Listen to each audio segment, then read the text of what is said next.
Hello, hello, hello, and welcome to the No Faces Comic Chat. I'm your host, Bub, on this sparse evening. I didn't think everyone's watching the college football national championship. But for those of you watching on the rewind after your favorite team loses, here we are. So let's see. With me, as always, we love them. You love them. Carson Woodard. Hey, how's it going? Oh. Thank you for having me. It's been a long time since I had a chance to come on the No Faces chat. Yes. We have t-shirts that are going to be made that said on the front, it's been a long time. And on the back, it's going to say, since I came on the No Faces chat. So it's going to be great. I had a feeling you were going there as soon as I finished my sentence. That happens. we're nothing if not consistent, and that might be all we are. And with us on occasion, we're so glad he graced with his presence, Metarog. Hey, how's everybody doing out there? Happy New Year to if I haven't said that to you previously in the last week or so. Great to be back here, Bub.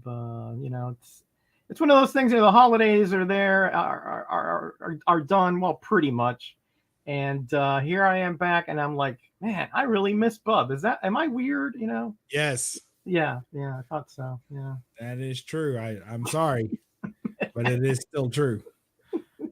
Yeah, but if you ever do miss me too bad, you've got my name, you've got my number, you've got my multiple addresses.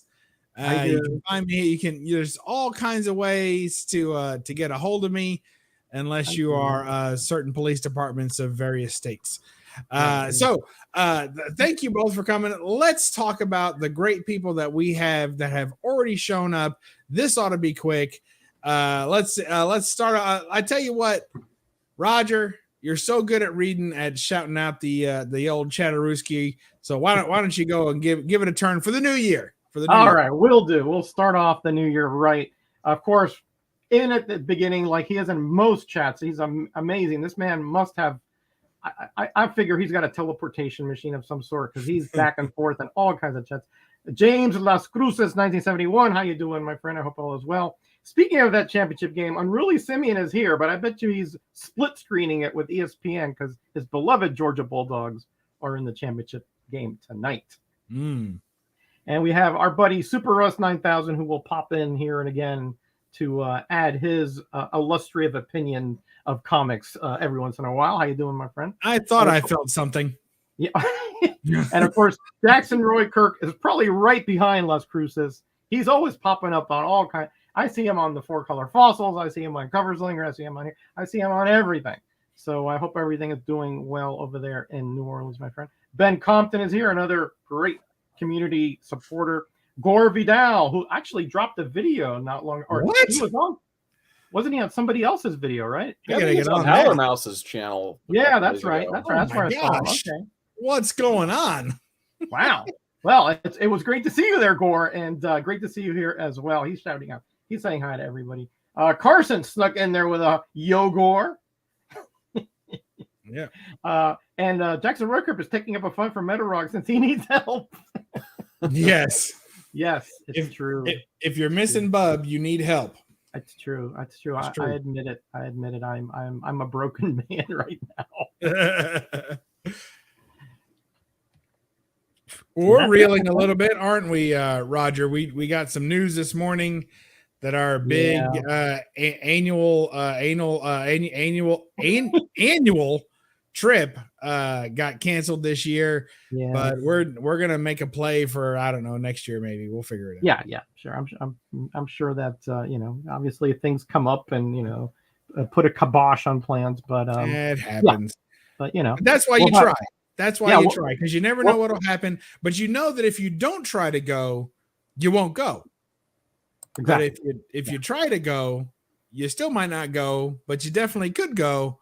Does that sound about right, Carson? Yeah, you guys lost me a couple seconds ago, but sure. Sorry about that. Yeah.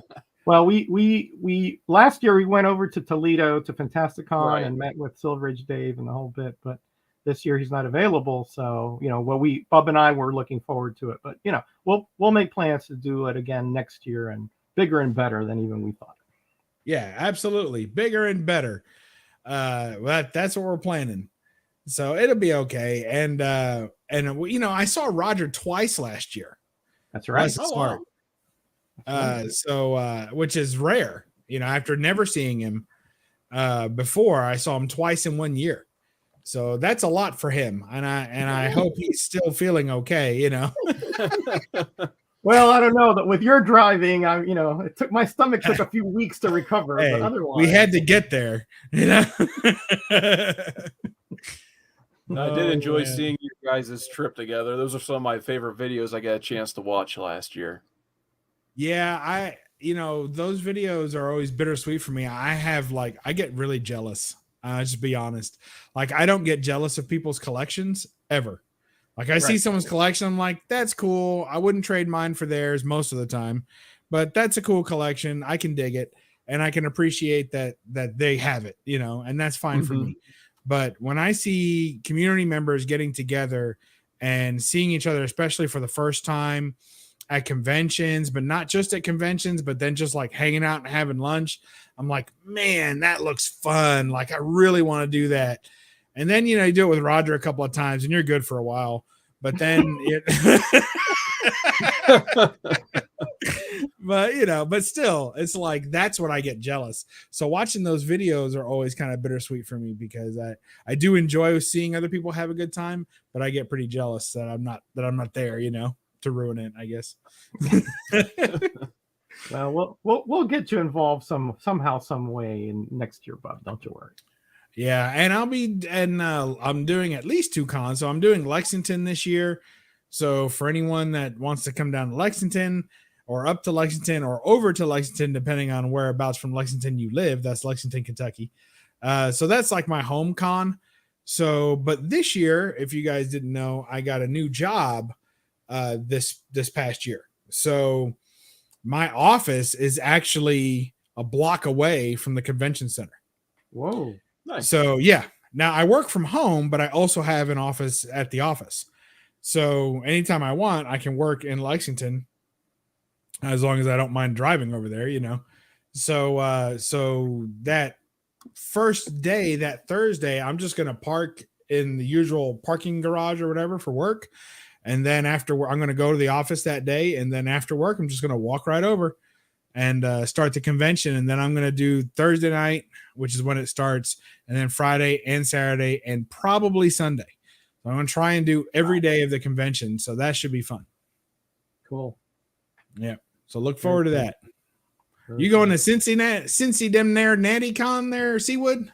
Maybe. I went to this last one. It was a bit underwhelming, honestly. I mean, they had some good creators there, but I felt like I'd seen all of the vendors before, so I didn't really find. I don't even know if I bought more than a couple of books there, but we'll see what happens by the time I think September rolls around. I'm definitely doing C2E2 again, since hopefully it returns kind of back to normal, since it's going to be at the end of March, beginning of April.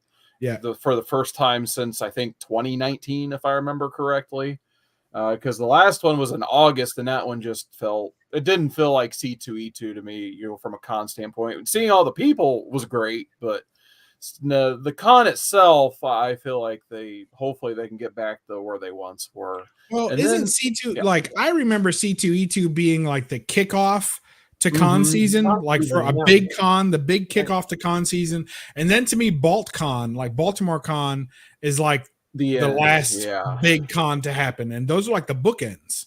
Yeah, anymore, it's just like, I think there's MegaCon in Florida, I think is for the second year in a row now, the same weekend as C2E2. Oh, no way. Yeah, I'm pretty sure that's also March 31st. And I'm just like, what's the point? Now you're just like splitting, not only all of the creators, possible vendors, but, community members, because there's the people who live in Florida and such will definitely go to MegaCon, I'm sure. And then, your Midwesterners will probably be wanting just to go to C2E2 for travel reasons, obviously. Yep. We're getting complaints from the chat here, Bub. Jackson Roadkirk, 10 minutes in and 3 books shown. All right. Does anyone remember the name of our little team tonight? Something about Beast? and the Yeah. Second Chance. That's right. The Second Chance. Yeah, The Second Chance Beasts, maybe? that sounds right. I think that's right. I forgot to Not a lot of upload the alliteration thumbnail. there, but all right. I thought it can't was even like the, cheat today. I thought it was like the rebooting Rebels or something. I mean, All right, I can change the name. That's just a okay. thumbnail away. It's just Yeah, the rebooting Rebels is what we're going to go with.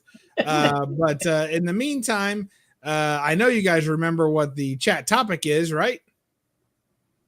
Carson, what's the chat topic? We're talking reboots tonight. Yeah, we're talking reboots. Yeah, we are. Yeah. Now, for the Yeah. for the sake of understanding what a reboot is, I'll as traditionally go first. And here's the deal. So a reboot is going to be, it doesn't have to necessarily be a number one issue, although that was brought up in the chat. It doesn't necessarily have to be a number one issue, but it's any time, in my estimation, that a character or a group of characters or undergo a major change, a change so big that it's kind of like a jumping on point where if you wanted to start reading from this point, you could. And in that sense, it's a reboot to me, because you don't really have to care about anything that came before it. You can start right now and go from there. And a lot of times publishers do this intentionally for that very reason. They reboot a franchise or a series or a character to freshen it up and to breathe some life into it and to make a little jumping on point for new readers. Of course, I don't think there are any new readers in comics anymore, just old guys. No, there's new readers. There's lots of good stuff going on in comics. If you're not reading anything, go pick something up and you might like it. So as my usual two examples, my first one will be them there Teenage Mutant Ninja Turtles. So prior to this, it was the pre-adolescent tadpoles. Is that right? No, I don't think that's right. Tadpoles are frogs, not turtles. No, I think they start off. You don't know if they're going to be a turtle or a frog. They're just missing a chromosome or something like that. So I'm glad we got that straightened out. Species, Bob. No, I don't think that's true. They're both amphibians as their species. They're anthropomorphic amphibanoids. You're welcome.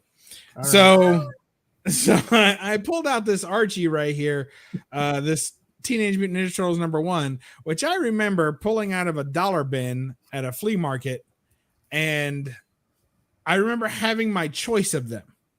Like there were like 6 or 7 of them, and I picked the best one to take and keep, right? Like my dollar, like I didn't want to spend $7. Why would I want to spend? So I picked the best one and actually collected the whole series out of that same bin.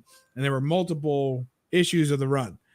And, and now look, now it's like a slightly more expensive book than then for sure. So that kind of stuff happens. But anyway, it's a good jumping on point, and it's also represents a major change for the Turtles, as this is marketed towards lovers of the cartoons and the kids, and it's much more of a pull away from the gritty independent feel that the original Teenage Mutant Ninja Turtles run has. And to speak more on that, we'll ask our resident shellhead, Carson. Would you agree with what I said? And if not, then don't say anything at all.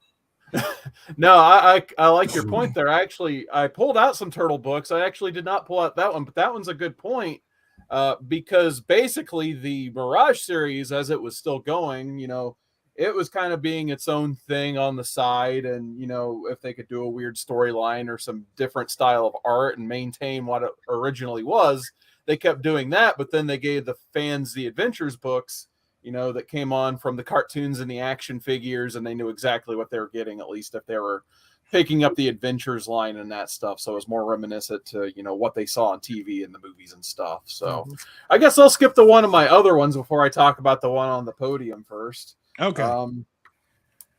This is probably my favorite of the Turtle reboots, actually, is the most current one. The Teenage Mutant Ninja Turtles #1 from 2011. So Tom Waltz got with Kevin Eastman, and they decided to have a big game plan and do this IDW run once they got the rights. And it's still going today. I think they're up to like issue 1. They're pretty much encroaching on issue 140, probably planning for 150 at some point. obviously, but I really like this run. Somewhere in that background, there's like 10 hardcovers worth of it somewhere, but it's a great meeting of all of the turtle worlds, basically. So it still has the seriousness of, you know, those first few issues of Turtles where it was more gritty, but yet they still have a lot of that sense of humor from like the night. I would compare it closely to like the 89-90 Turtle movie, basically. So Okay. you know, they still swear from time to time. They still like to have fun though, and it can get really serious when it needs to get serious. I also did, just because since it was next to it in the short box, I did throw this one in there. The time Peter Laird basically sold Turtles to Image for a little while. He got some cool Eric Larson art, but there's some really weird storylines. I think one of them basically becomes a cyborg. I want to read more of them, but they're really hard to find. So yeah, and then while we're on the topic of licensed characters, because you know Turtles have been rebooted, I don't know how many times at this point. You don't know? We asked you specifically to know. Yeah, who else would know but you? Yeah, that's why you're here. Well, This is ridiculous. Like probably 4 or 5 serious volumes. Even Dreamwave had a volume at one point. But I did like this G.I. Joe reboot, and I think it was like 2001, 2002. It pretty much gave Josh Blaylock the funding to create Devil's Due Publishing. But there's some good stuff in this G.I. Joe run. I don't know if I'd consider it like this is one of those, like, is it a reboot? Debatably, just because the characters are older in it. Cobra's coming back, and a lot of them have to come out of retirement to fight Cobra again. Like, I think there's like Gung Ho, who's really out of shape, so they just don't call him, basically. But there's some cool stuff, especially when Cobra Commander comes back, because it's Destro weren't running the show. And then Cobra Commander comes back with Storm Shadow and pays Storm Shadow to take out Cobra so he can be in charge again. And he gets some cool J. Scott Campbell on the A covers, and it's a lot of fun on this run. Cool. Well, what about in that series, in the G.I. Joe series, when Image got it, had there been, I know Marvel had him first, right? Oh, so yeah. Marvel had from Marvel to Image, or was there some in between? So, unless well, I take that back. I forgot. There was a Volume 2 Dark Horse run, I believe. That had, like, you probably seen, like, there's a Frank Miller cover, I think, for an issue 0 or issue 1. Basically, it comes in like red, white, and blue variants. I think that was in between the 2 runs, if I remember correctly. I did have a lull where I had stopped collecting, and then when I started collecting, this is one of the first ones I picked up. Cool. All right, well, that certainly counts. Thank you for all that. Roger, have you got any? Oh, look, Roger's out of books. Roger, he looked through his whole. I think he used too much Goo-Gon on that one. You're never going to be able to. You're supposed to drink the stuff, not use it on books. I was taking off some labels today, you know. I'm trying to pretty them up a little bit for the show, you know, that kind of stuff. So I think Carson has this one up, so let's discuss it. Oh, right? Yeah. Because if you're talking about reboots, this is like the granddaddy of them, I think. When you consider that really it was the whole line that was rebooted. And of course, the big 3, Superman, Batman, Wonder Woman, had revamped origins and revamped motivations and powers or gimmick or whatever it may be. You know, new gimmick. I heard you. But even characters like Flash that were, you know, was killed in the series, but then, you know, Kid Flash took over. You know, all these repercussions. You know, again, it's like dominoes falling, right? There are so many repercussions from this series. You know, Wolfman took on an incredible feat here, really, when you consider, you know, at this point, 50 years of comics and continuity, counting the, you know, when they were American and all that, and how they had to wend a story to sort of try to make sense and sort of put everybody on the same kind of plane of existence. An incredible feat of comic writing, I think. Now, you know, maybe you guys, I don't know what your opinion might be, but a lot of people were thinking, well, it was kind of rushed and it's kind of had a lot of plot holes and things like that. And that's just Wolfman for you. I was going to say, I mean, what guys, let's look at this from, you know, a little bit of a positive perspective. We're talking about trying to unravel a mess that was done by umpteen writers, you know, that and imaginary stories and alternate dimensions and dream sequences and all those different types of stories that when they couldn't fit it into continuity, they made something up. I think it's a really incredible feat of rebooting and recontinuity making. Did you just say recontinuity making? Yes. Okay. Because you have to reconstitute what was essentially so desperate and so there was just tendrils, like, you know, they went back, right? If you read All-Star Comics when the JSA was brought back in, you know, how could they explain that? Well, it was another Earth, and then, well, what about their age? Well, it was slowed because it was just the most inconceivable kinds of excuses for having characters actually, come back, etc. So anyway, I'm not going to keep going on, and I think everybody sort of knows about this, and I just want to hear what you guys think. But to me, you know, what I was around when this was going on. I bought these off the rack. I was a big fan of, you know, the Action Comics, Superman, Legion, Teen Titans, etc. And when this happened, you know, a lot of people were really upset because, oh, Superman was no longer quite that super. Well, he's still pretty darn super. Oh, and Batman is now more grittier. Well, he wasn't like exactly a friendly face before, but you know, they really tried to hone in on the most basic and the most kind of agreed upon type of characters they were. Is it perfect? No, but I think considering the task ahead of them, it was a really amazing kind of series. Cool. All right, fair enough.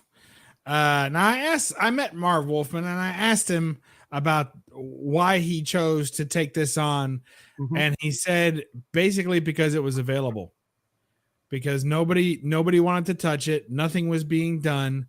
True. And they told him he could do pretty much whatever he wanted, and he said that's what he wanted to do. He wanted to be able to tell a story the way he wanted to tell it and not be told more or less what to do. So, well, there you go. But DC, the editors had an objective for him. They wanted to clean up the messes. Oh yeah. They didn't tell him how to do it. They just said, we want this messes cleaned up. And remember, there were a lot of crossovers amongst different titles of different editors and writers too that he had to collaborate with. You know, that he couldn't just do whatever he wanted here because it would affect the title. He had to collaborate and he had to communicate with all the, you know, probably dozens of people.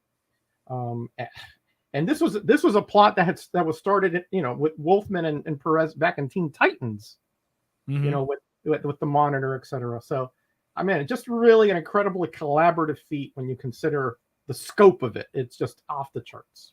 Now, wasn't Teen Titans his first project in there? Wolfman's? Yeah, when he first came in DC, wasn't Teen Titans his first helmed project? It might have been. That's when he came over from Marvel. It might have been. I'm not totally sure about that though. All right. Well, as while Roger Googles how correct I am, we'll move on. Unless Carson, did you want to go ahead and add something? Yeah, I see you got some beautiful Crisis books there. Some books in crisis, as they say. Yeah, Roger saved me from having to show all these, so thank you. Unless you just want to see the signatures.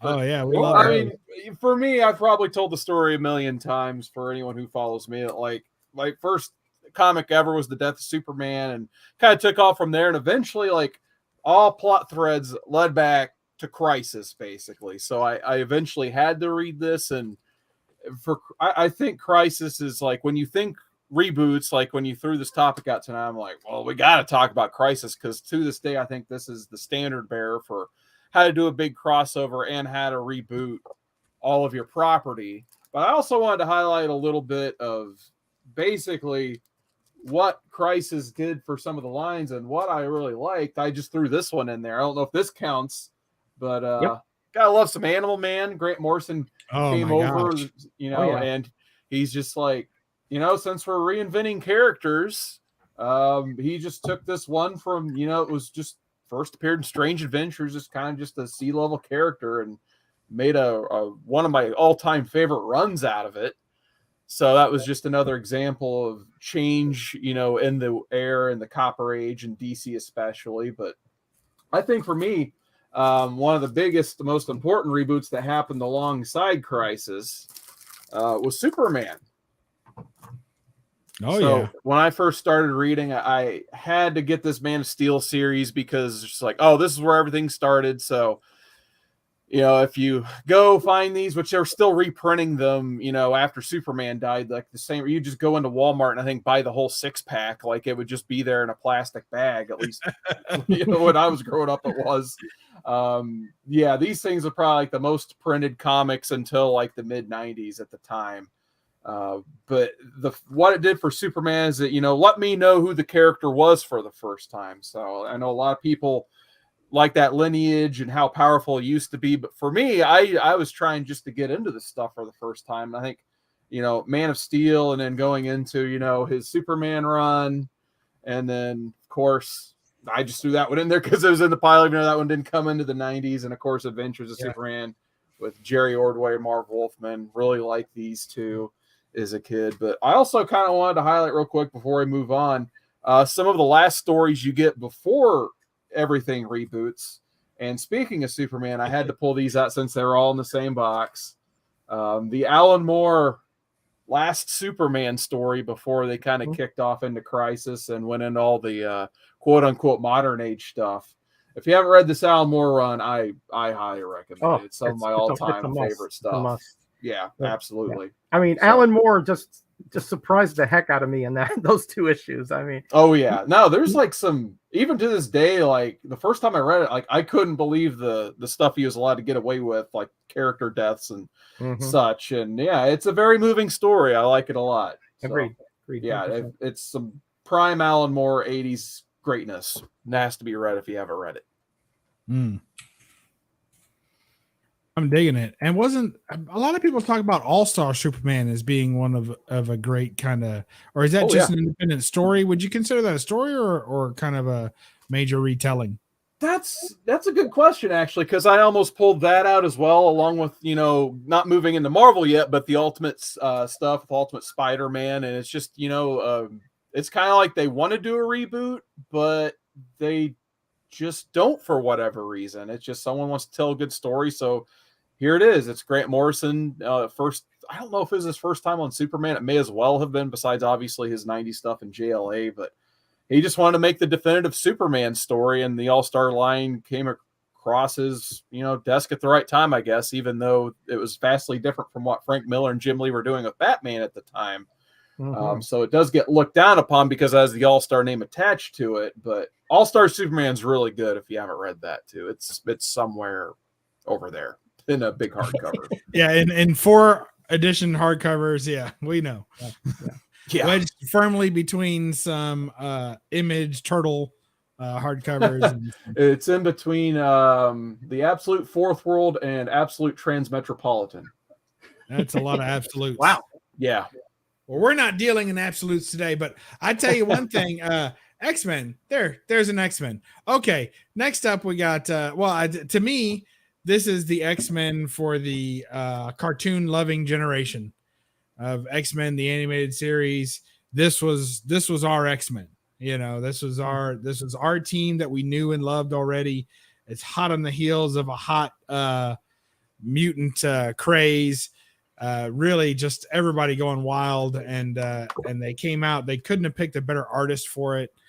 Jim Lee absolutely knocks it out of the park. It's just fantastic. You know, it's a short run with Jim Lee on it, but the art style is well maintained after he's gone, and the aesthetics are true, and it's just the coloring is perfect. If you are a fan of the cartoon, there's another one where it just jumps out and says, "Hey, buy me." And everyone did in record numbers. Ooh, and how? Yep. So that's all I'll say about that. All right, we got some. Ooh, Red Wolf. Wow, I didn't think you'd pull that out. That's interesting. Go ahead. Oh, okay, already. Okay, so yeah, when you were defining reboots previously, I had already picked this one out, and it's weird because these are 3 series which sort of did reboots, but within the series, and it wasn't really explained or it wasn't really advertised, shall we say. It sort of just occurred somewhat organically. So let's go through this. Red Wolf here is a Native American that was active in the West during the middle of the 1800s. Okay. And this is not his first appearance, right? No, that was in Marvel Spotlight 1. That's correct. Right. Okay. But this is his first series, and he has a familiar, which is a wolf called Lobo. Okay. So as you can see, it's they have the typical garb for that era. Did Lobo get upset that he was wearing another wolf on top of his head, or is that just acceptable for some reason? I guess it is. Yeah, I guess it is. That's a good point, by the way. But he obviously he ran afoul of a lot of gunfighters, and obviously here we have some I don't know what to call them exactly, but the cultists or whatever, all kinds of those kinds of villains that you would find in a typical Western, from the mid 1850s. Then from 6, the adventure ends, nothing is said, and then on 7, all of a sudden he appears in modern times. Now, it's not the same. Yeah, no. At least back then, this is actually a little before I started buying comics, but I researched it. I didn't see anything that said, hey, except for up here, you see now set in the Holocaust of today. In the 70s. With no explanation as to how he time jumped from one to the other? No, yeah, there is, because the previous Red Wolf was an ancestor of his. Okay.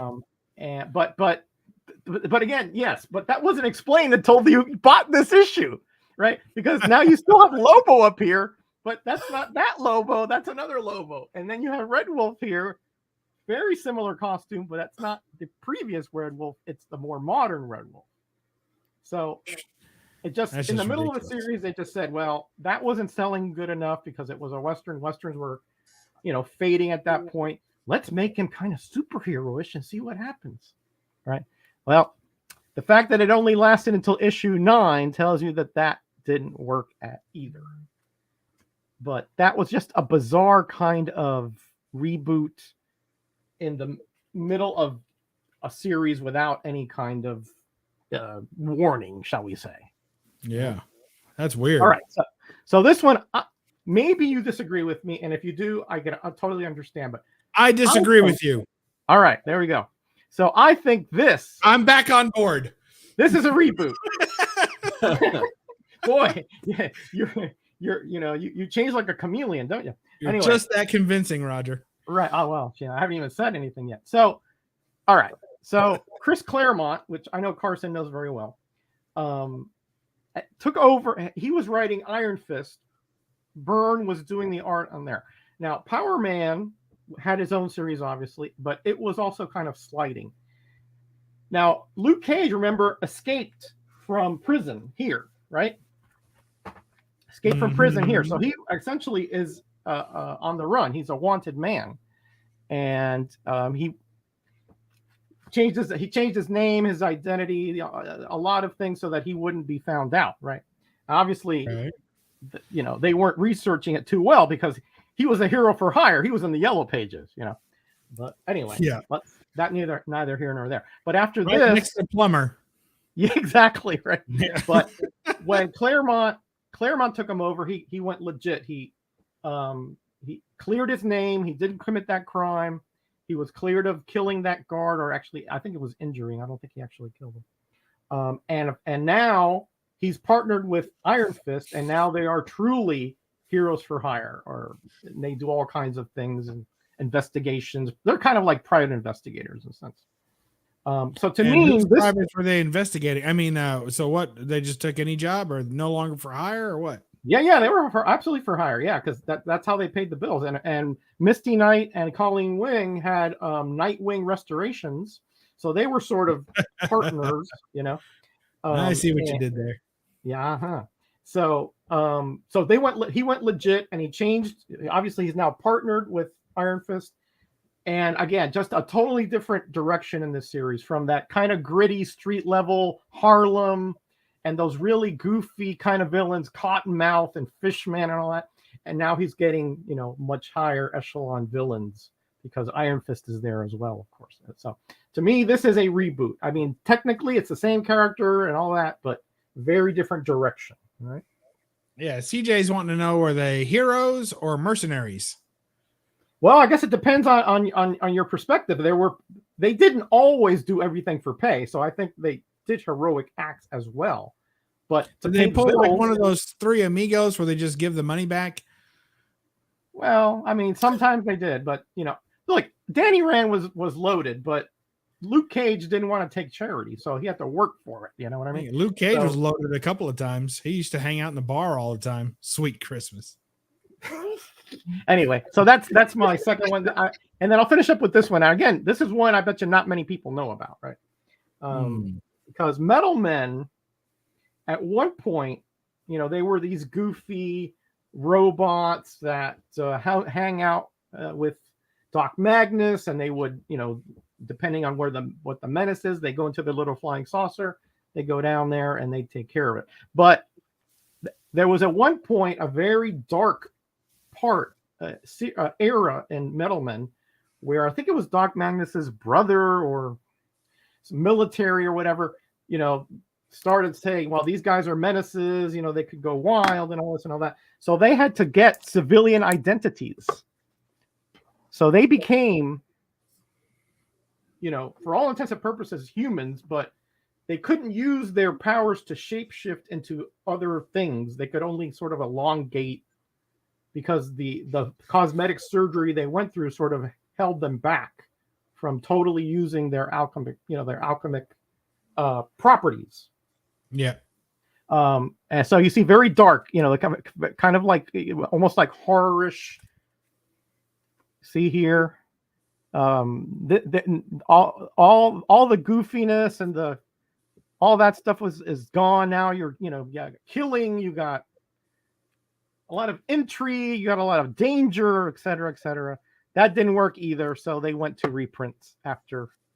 Oh, don't you hate when the reboots just fail?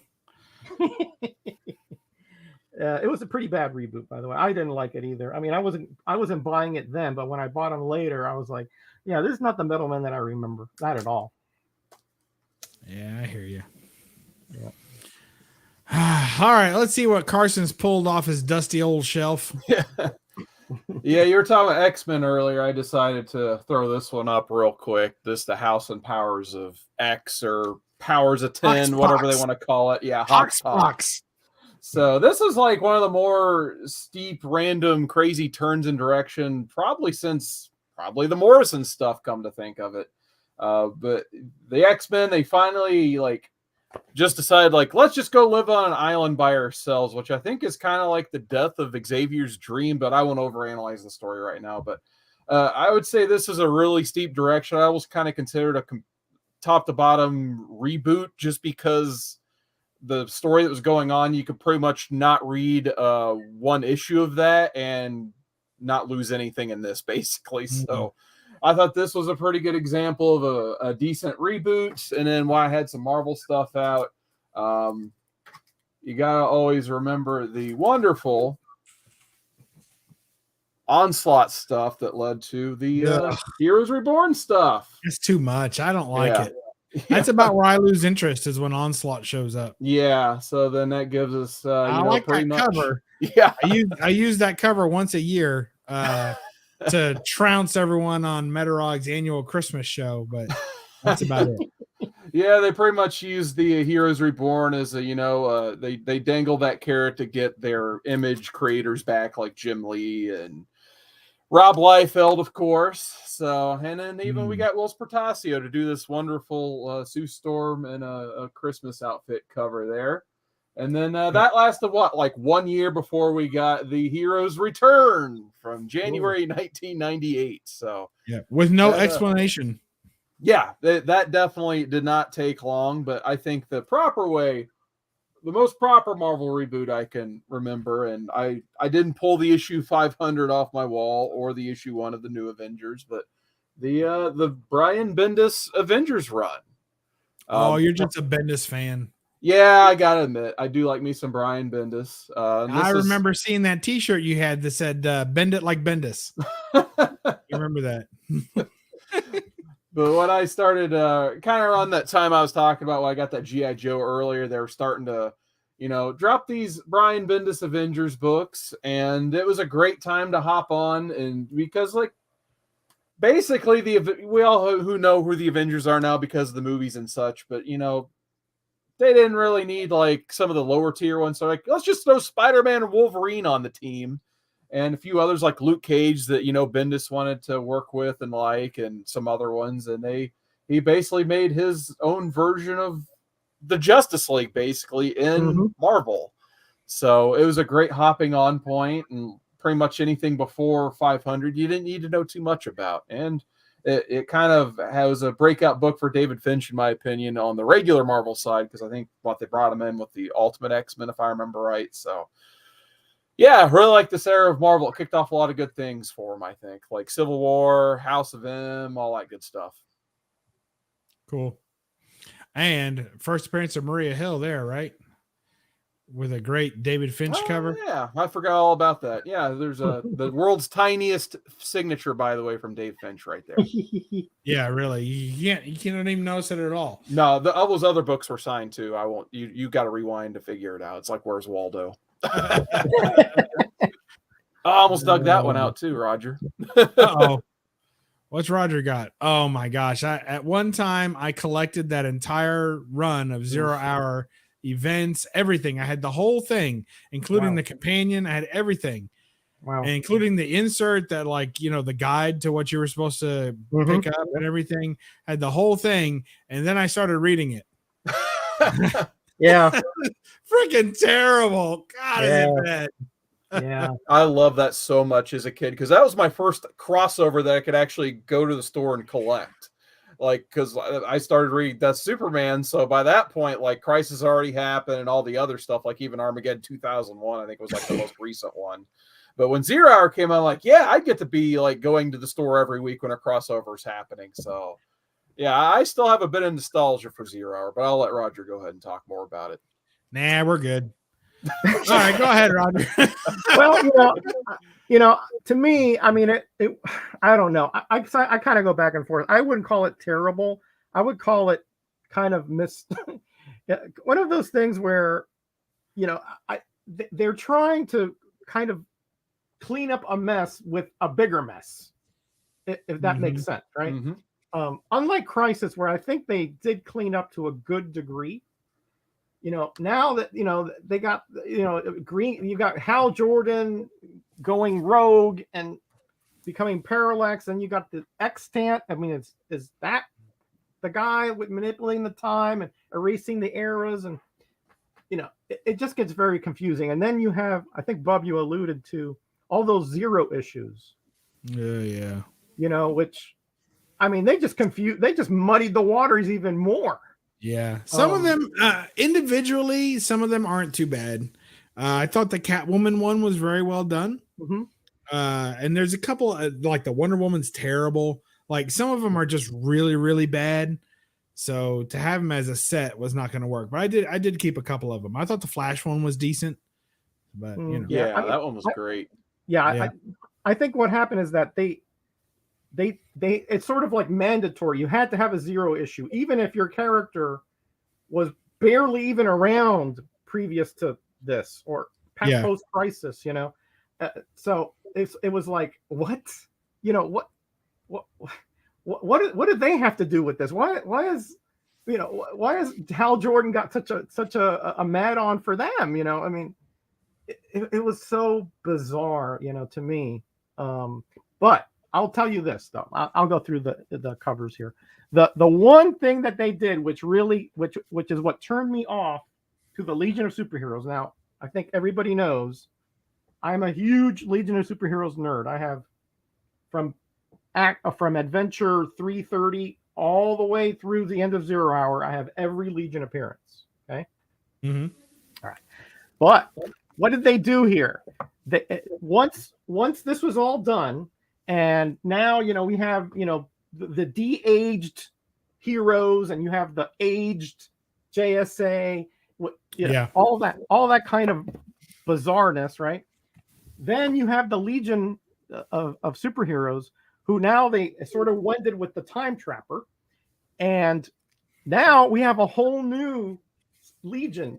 All that history from before was essentially wiped out, and they start anew with a new origin.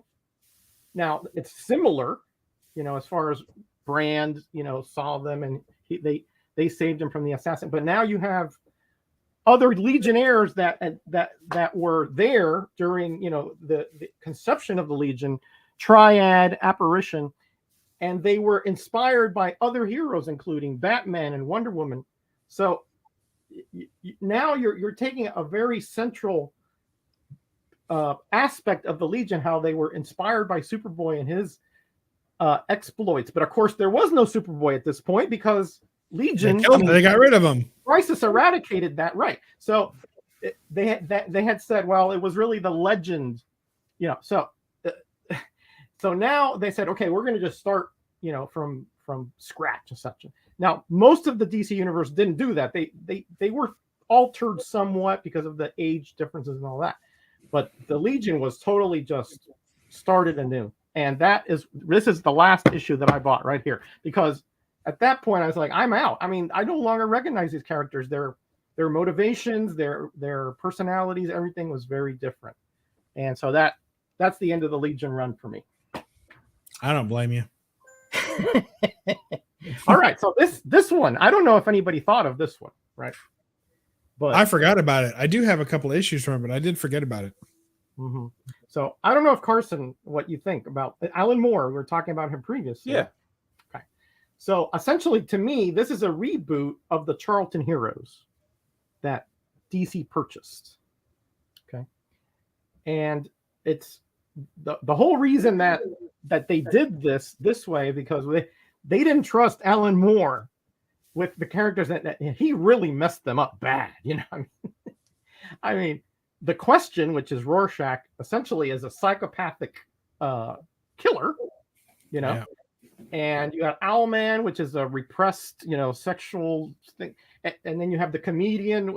I mean, it's great stuff, by the way. I mean, I think this is a compelling story. Mm-hmm. Absolutely is. But if you dig deep enough, he's using the Charlton characters. Like Dr. Manhattan is Captain Atom. Okay. Right. Just not allowed to use the names. Not allowed to use the name, because but they had the names. They owned the names. They did, right? But they wouldn't let them use it. They didn't. Listen, imagine using the Question back in the regular DC universe after he's essentially set up and murdered a bunch of ex prisoners and stuff. I mean, forget it. And so, but to me, this is maybe a reboot is not the exact term, right? But I'm going for unofficial reboot. Right. Right. Maybe you could say that, right? But certainly it's an alternate cast or alternate world where he used those characters that were, established by the Charlton universe, and then brought over to DC when Charlton went under in 1985, I think it is. But a brilliant story, really, when you consider, it's dark, it's nihilistic to a certain degree, but very compelling. I mean, the ending is a little bit odd, and I think a lot of people did have some issues with it. But overall, I think Alan Moore did just an amazing job. This is one of those few series that I really was looking forward to the next issue, because it was a murder mystery wrapped up in a science fiction dystopian kind of universe. It was a really interesting cross genre that he really hit it out of the park. Reimagining. Thank you, Jackson Roy. Yeah, we're going with reimagining. Yes. Now they did. I don't know if you call it a reboot. Carson, would you call the Watchmen? What was it? 2016, 17? When they came, I don't know. It took 2 years to put it all out. Are you talking about the before Watchmen fun before Watchmen stuff? Yeah, I don't really know what to call that because, I mean, there was a few good stories in there, but overall it was not a success. Obviously, there's just left a bad taste in a lot of people's mouths. But there were a couple good stories in there. Like you got some Darwin Cook stuff that was pretty worth seeking out. But I honestly like the best follow-up to the Watchmen I enjoyed was the HBO series. Now, I know we're not talking comics there, but that's what I would recommend if someone wanted. Just a nice tribute to the Watchmen, basically. Cool. All right. Well, that works. Well, Seawood, you got anything you want to show off here? Let's see. Yeah, I could rapid fire a few things, Yeah, and I'm just glad we moved on from Zero Hour because I couldn't stop thinking about Guy Gardner Warrior and all that mess. And oh God, the less said about Guy Gardner Warrior, the better. But I did enjoy the Jeff Johns Green Lantern Rebirth. I think Gore Vidal mentioned this earlier in the chat. It was just like, and Metarog put it perfectly, like, let's try to clean up a mess with another mess. And that just kept happening to Green Lantern in the 90s, which, I'm a big fan as Kyle Rayner as anybody, but eventually, like Hal, his character went through the ringer in terms of trying to get Kyle over as the main Green Lantern, basically. And I mean, he turned into Parallax, and then he turned into the Spectre, and then it was just a lot of mess. So Jeff Johns came in and he cleaned it up as best as one possibly could, in my opinion. And not only that, he reinvigorated other characters like Sinestro with the Sinestro Corps War, which is my favorite storyline of the whole run he did, and a lot of really good stuff there. And then just speaking of creators coming on the books and kind of, reinvigorating things, I do like the Ed Brubaker Captain America run. I had the first issue on my wall. Yeah. So I just was like, I got 25. I'll just throw it in there. He brought like a new, between his artists, like Steve Epting is his main artist on the book. There's like a lot of grit brought to Captain America that I probably John Cassidy kind of tried to do in the previous volume, but I think Steve Epting did a great job, bringing it down to earth and making him just even better of a hero. And then this turns everything on its head with the whole Winter Soldier storyline coming up and the death of Captain America and Bucky having to now become Captain America out of nowhere. And then speaking kind of that whole era, the Marvel Knights Daredevil stuff, or Joe Quesada brought in Kevin Smith to write Daredevil. That was a game changer for Marvel at the time because I think they were facing bankruptcy, and then this is pretty much the shot of adrenaline they need. It's so good that they made Quesada the editor-in-chief after the success of the Marvel experiment. Yeah, he was a better artist. Yeah, that's true. That's definitely true. But he did some good stuff while he was there. But the Daredevil run, I mean, it went for a while and had some good artists on there, like David Mack. I pretty much put him on the map. Of course, we talked about Brian Bendis earlier in his writing. And, of course, Alex Maleev. We can talk about Ed Brubaker again if we wanted to. And then going into the Mark Waid stuff. Here, what else is in my pile here? Oh, yeah, Marvel. We didn't really talk about Marvel Now in the New 52. I got a little stack of New 52. I feel like Marvel gets a bit of a pass on their reboots compared to DC. I feel like DC reboots are just completely panned immediately, and Marvel, everyone's like, "Well, give it some time, see how it goes." Yeah, because I would say this is a pretty firm reboot right here. Because once again, you don't really need to know that much about the Silver Surfer, and your main character almost isn't even a Silver Surfer. It's this character named Dawn Greenwood, who pretty much ends up, in a weird space conflict somehow, even though she's just a normal girl from, if I remember right, Maine, and Silver Surfer has to save her. And then after that, they have this almost Doctor Who, doctor and companion type relationship that goes through 2 volumes of the book. And it's just kind of Dan Slott's tribute to Doctor Who if you read it close enough. So a lot of fun to be had there. Going back to Jeff Johns' his Teen Titans run, we talked a little bit about the Wolfman and Perez one. I really like this run because it mixes the best of the 80s stuff in with the best of the 90s, in my opinion, with the Young Justice characters I grew up with and enjoyed.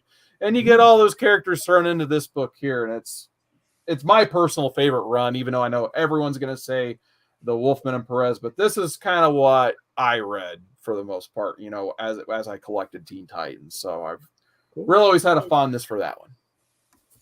Cool. I'm digging it.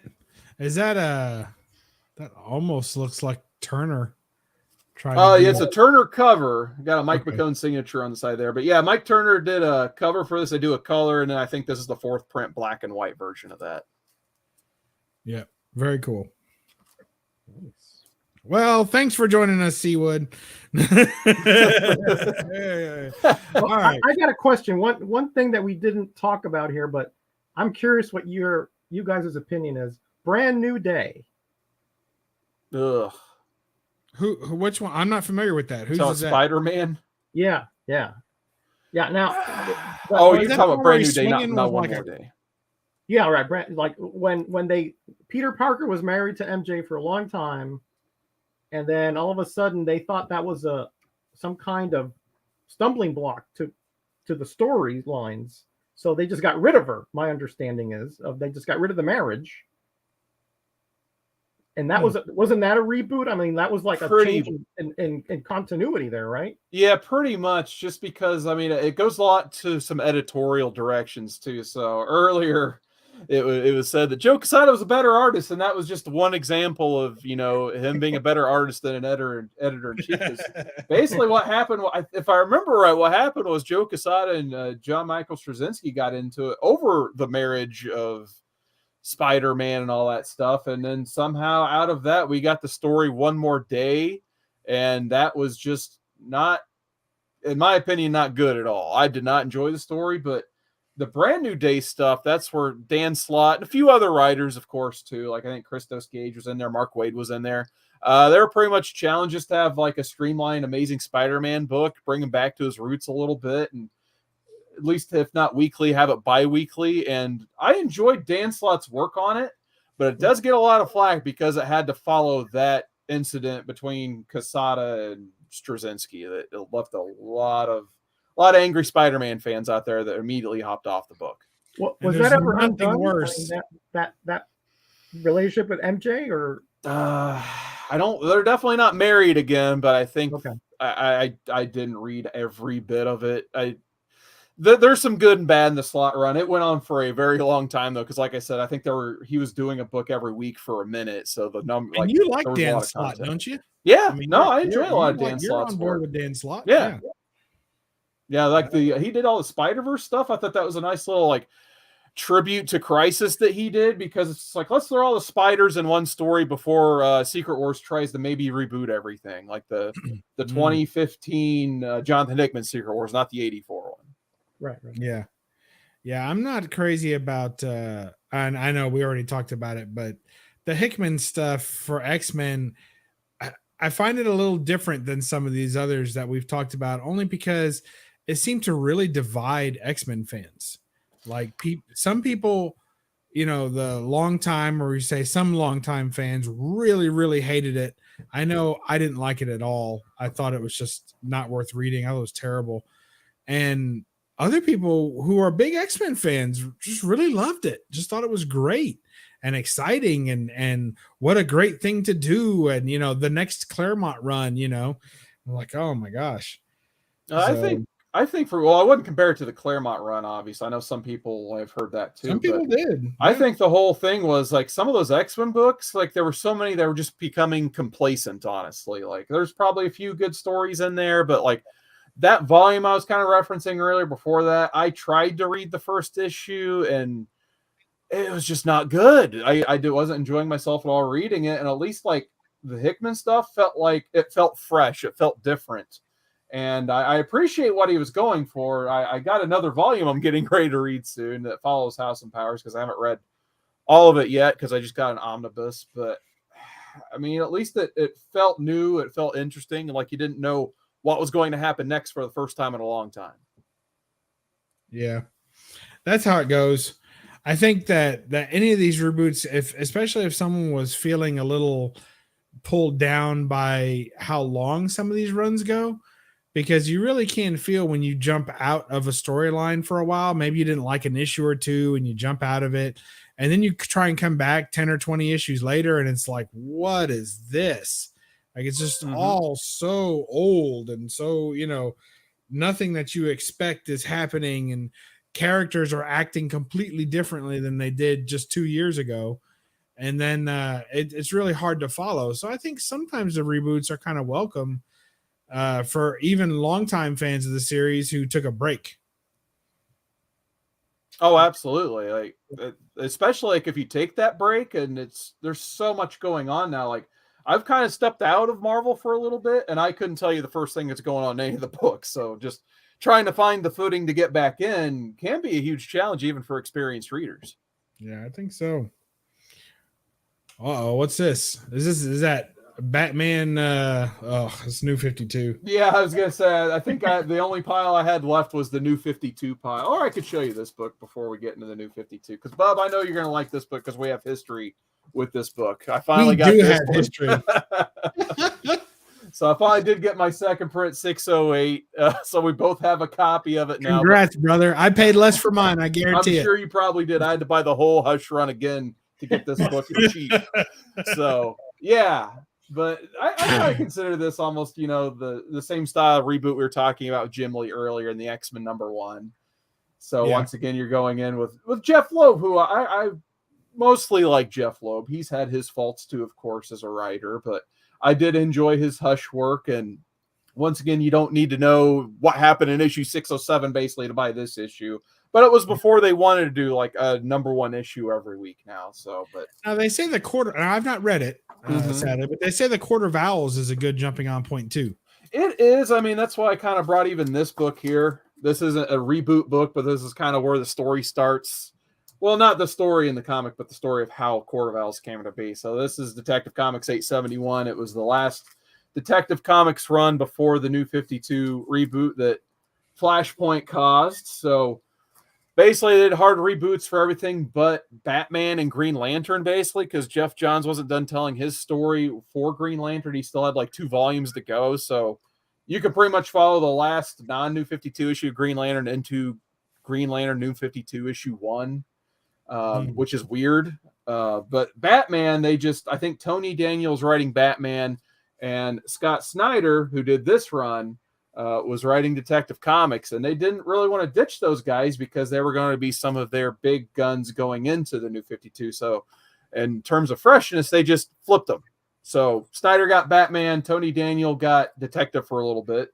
So we got some cool Batman books, which it very much put Scott Snyder and kind of James Tynion the fourth on the map too. This is one of my favorite ones as a Batman. They actually retell the origin of Mr. Freeze in this book. And once again, it's something they didn't have to do, but they just decided to tweak the origin. You're probably familiar with the Heart of Ice episode from the Batman animated series. So they used that as a baseline and put a little twist on it. And of course, I mean, that's a Paul Dini story. So you're going to, why not? Right. I mean, exactly. It's well written. It sets up a future. Yeah.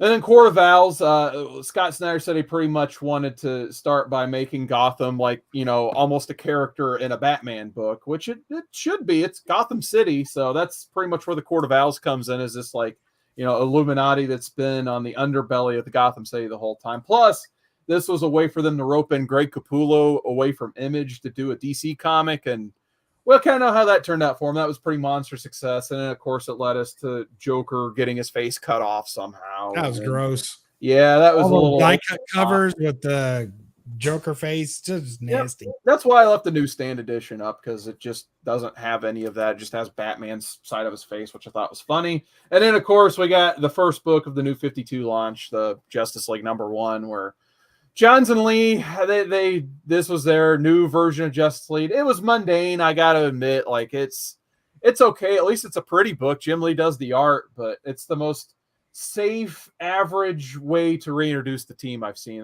The only good part I like, well, they fight Darkseid, which is okay, but I did like the interaction between Batman and Green Lantern at the beginning, where Green Lantern just goes, "You exist," basically, and then the story kind of goes there, because Batman is once again like this, mythical Gothamite who, he doesn't want his picture taken. He's not going to talk to press like he was in, Batman Forever, Batman and Robin, those movies. So yeah, they try to redo it a little bit, but then you go read their books and they're like, these characters have barely changed since the reboot. So a little weird. They had a lot of tweaking to do.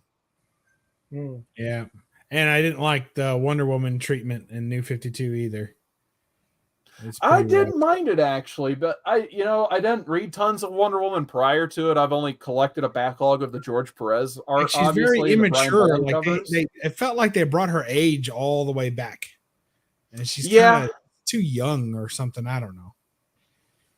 Yeah, I did kind of like how they worked the Greek gods into her origin.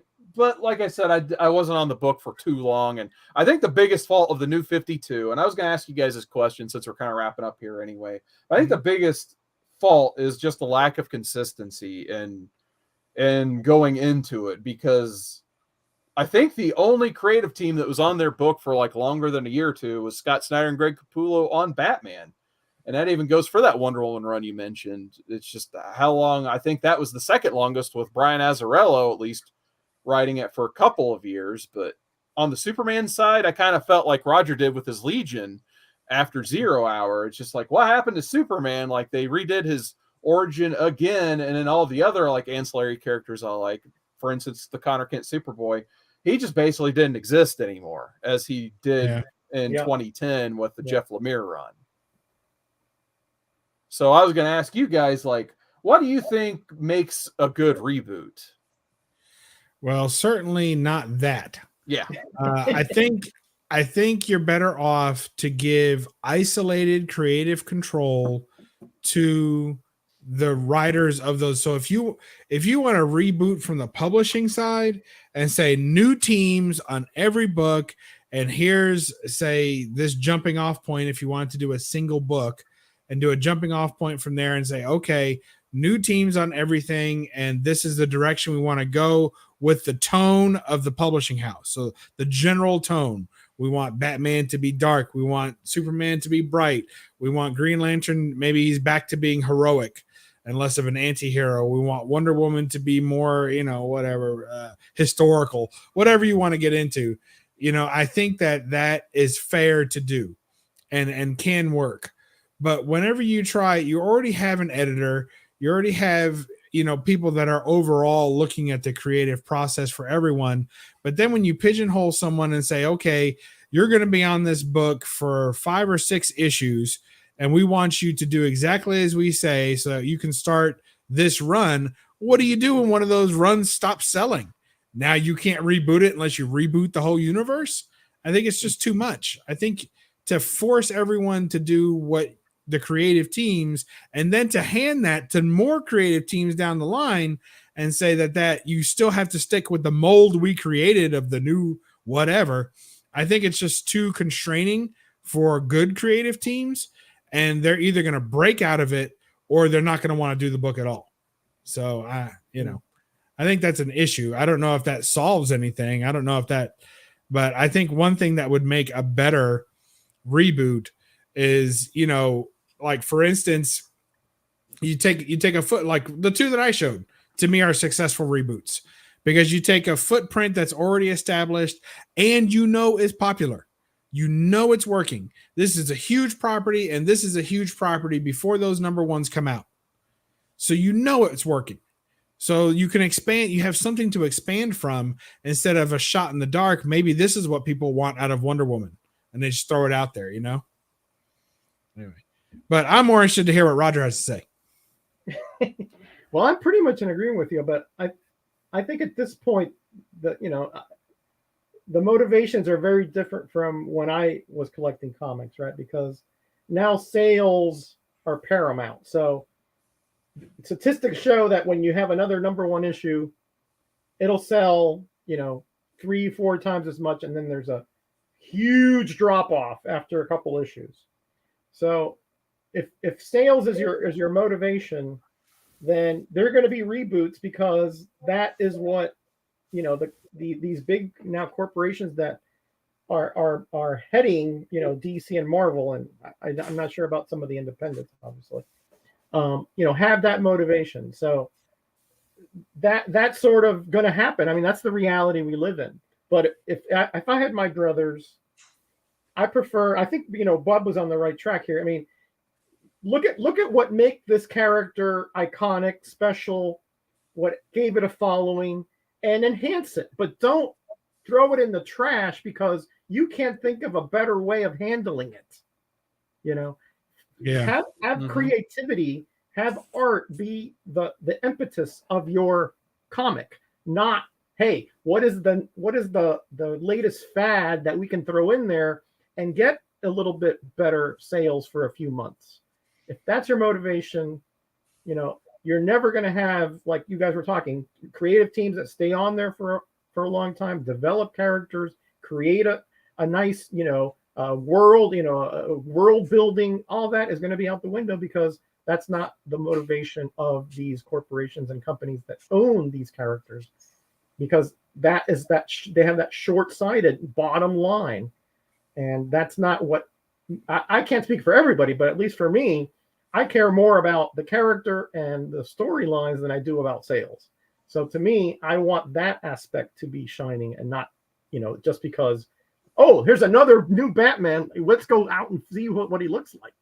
To me, that's not a motivation. Well, yeah, I think if you're going from the standpoint of new, and that wears off. I mean, it has to wear off. You can't keep every issue new and a retelling forever. At some point, you have to start growing stories, and I think the idea that someone will buy something just because it has a #1 issue on it, although it still is true that people do that, I don't think that it holds out till issue 10, 11, and beyond.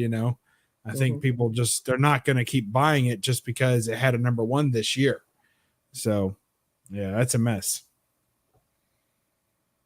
What do you think, Carson? Yeah, I mean, I think I was talking about consistency, and I think, you guys made some great points, but for me, it seems like the formula in comics anymore is obviously, besides your cover buys, your #1s to get easy sales, basically, is just the formula for writers now is you might get in on DC and Marvel if you're lucky, and then be able to build your name up from there. And then, like, oh, I wonder if Boom or Image will be able to pick up my property, and then I can go right over there where the characters I want to create I own and that stuff. So all of a sudden, the consistency in writing seems to focus more on the kind of basically independent publishers like Image and Boom, and then you don't get that same consistency no longer in like your DC or Marvel. So it's just, and especially artists too, because they're going to go over there and make more money. So it just seems like we're losing a lot of good stuff. Well, we were gaining a lot of good stuff too in terms of, independent publishing and that stuff. But I just feel like a lot of the good writing goes by the wayside anymore. It just gets diluted with #1s and variants. Yeah, that's true too. Well, that's a topic for another night. The variant craze, or how crazy variants make us. Ooh, that'd be a good title, but I don't think I can fit it on a thumbnail. So we'll move around. Okay, so that was our topic. That was our show. What do you got coming up on your fine channel there? We'll talk to Carson because we haven't heard from him in 12 seconds. Carson, what do you got coming on your channel? I don't even know. Maybe something. It's been a while since I've had a chance to go live. I was actually thinking about doing it tonight. Then I was like, oh, I want to talk about reboots with you guys. So just youtube.com/cwooder19. I might make a video one day again, but we'll see. We're glad you did. We really enjoyed having you on. I know I can't speak for Roger, as he's the resident curmudgeon, but I'd say I had a good time with you. Thanks for joining us. Oh yeah, absolutely. It's great to talk to Carson again. Yeah. What'd you call him? Carson. Oh, you know what? You kind of ran those words together pretty quick. It sounded. Oh, sorry, it's my Hispanic accent. I don't know what happened. You must be hungry. All right. Well, Roger, what do you got coming up on your fine channel? Well, I just dropped my new Metacave of Gratitude tour this last Friday, I believe. Ooh, I gotta watch that. I haven't seen it yet. Yeah, I showed off all the goodness that this community has either inspired or I have picked up because, I'm in this community for about 5.5 years now. And I've gotten some really good comments from the community and love, of course. Tomorrow I'm supposed to be on with Comic Book Word, Naman, and Sleepy Reader. We're going to be discussing. I think he calls it like old guys who collect old comics or something. But we're going to be discussing Commandy and his origins prior to his appearance in DC and how Kirby sort of kind of rebooted a previous property into DC and made him Commandy. Commandy, the last loincloth. Isn't that what it's called? Yeah, the last loincloth on Earth. That's right. Yeah. Well, I think it's a reference to Laundry Day in the jungle. And you're down to your last loincloth. Oh, you're killing me. All right. Well, that sounds good. That's exciting. As for me and mine, I'll tease it every week, but I still don't know if I'm going to get a video filmed or anything done. I'm just a busy guy. So hopefully I'll get a video out or something. I should have some more books, I think, coming in Tuesday. So maybe I'll get something filmed and ready for Wednesday. That would be the ultimate plan of plans with very little guarantees made. So, but you can catch us here next week, each Monday night. Roger, you'll be available next Monday? Yes, I'll be here. Yep. All right. So we'll see Roger and maybe another special guest, although it doesn't get much more special than Carson. I've seen his ID. It's got a stamp on it. So thank you all. Does it have a star by it too? That's very it does. And a number to call in case he gets lost. Yeah. Oh goodness. All right, guys. Well, that's it for our show tonight. Remember to Carson. Ooh, Carson has a nice sign off. Go ahead, Carson. Tell the fine folks at home what you want them to do. I have a sign off? Yeah. I barely even put out video. Like, oh man. Have a good one? Yeah, that's it. Or he says good night. Or something along those lines. That was the longest sign off I've ever heard, Carson. Yeah, I used to do the joke where I just turned the thing off when I was talking mid-sentence. Yeah, that's the best one. I love that one. All right, Roger, what do you want to tell the people to go do it themselves while you're away? Be kind to each other, folks. Be blessed and be back. That's right. I'm just going to tell everybody to read a comic and don't apologize for the. Oh, we'll get some good one out of this soon. Don't apologize for the glare. Bye-bye. Oh, I unplugged that light. Dang it.